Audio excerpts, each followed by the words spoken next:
There's a line a parent should never cross. I know that, I really do. But a few weeks ago, my son's behavior had gotten so strange, so distant. I had this awful gut feeling that I just couldn't shake. So I did it. While he was sleeping, I unlocked his phone. And the first photo I saw in his gallery, it was the start of realizing the family I thought I had was a fantasy. This is how I found out my son was living a shocking double life right under our own roof. My son, Mark, has always been a good kid. A little on the quiet side, yeah. But he had his friends, his grades were fine, and he loved his family. At least, I thought he did. I thought we were close. But then, about 2 months ago, things started to change. It was slow at first, so slow you could almost miss it. He started spending more and more time in his room, door locked.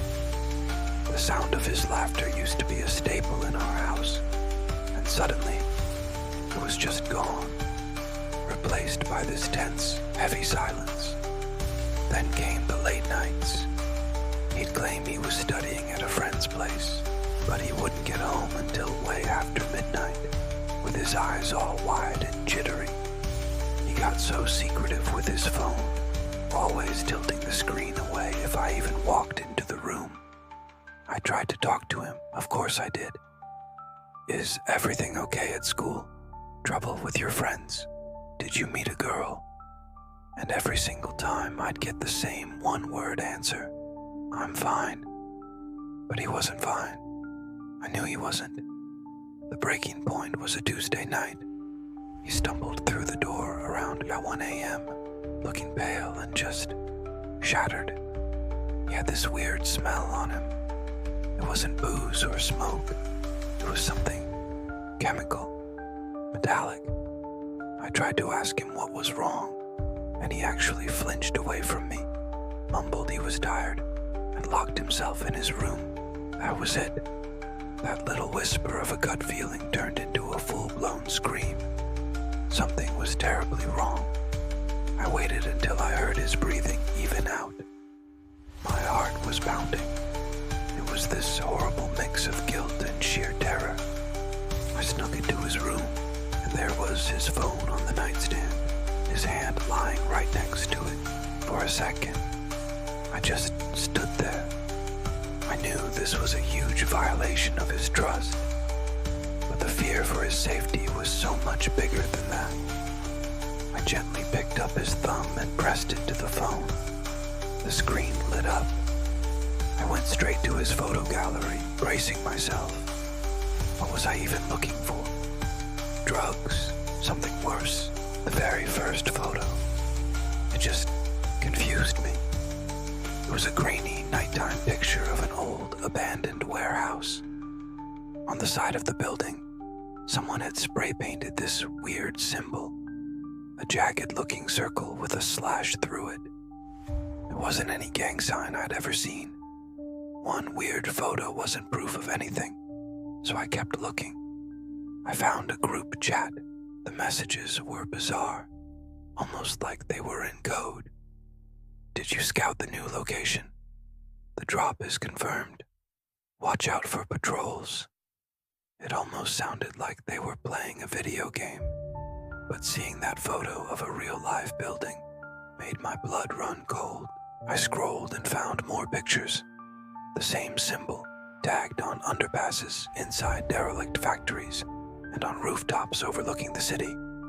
Then, I found a video. It was short and shaky. At first, it was just a dark concrete floor. Then, I saw him, my son, with 2 other kids in hoodies, and they were running. You could hear this low humming sound in the background, and then the phone clattered to the ground. For just a split second, the camera was pointing back at Mark's face. He looked absolutely terrified. That look on his face, that was the key. He didn't look like a criminal. He just looked scared. My hands were trembling, but I kept digging through his phone. I finally found it in a locked notes file. It wasn't a drug ring. was a game, a twisted, high-stakes, real-life game that was organized in some dark corner of the internet. It was an urban exploration community. They would dare each other to break into dangerous, off-limits locations, to leave their mark, that spray-painted symbol. The goal was to prove you were brave enough to do it. The patrols, they mentioned. That was their word for security guards, police, or anyone who might catch them. He wasn't a criminal, not in the way I thought. He was risking his life, his actual, physical life, for a secret, underground adrenaline rush. I didn't sleep that night. I just sat in the dark, my mind racing. The next morning, I was waiting for him in the kitchen. I didn't scream. I didn't yell. I just put his phone on the table, opened to the note he'd written. He saw it, and every bit of color just drained from his face.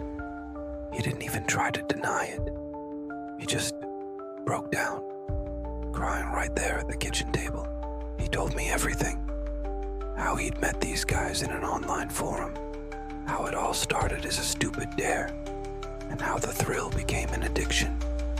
He was in so far over his head, terrified of the risks, but even more terrified to ask for help.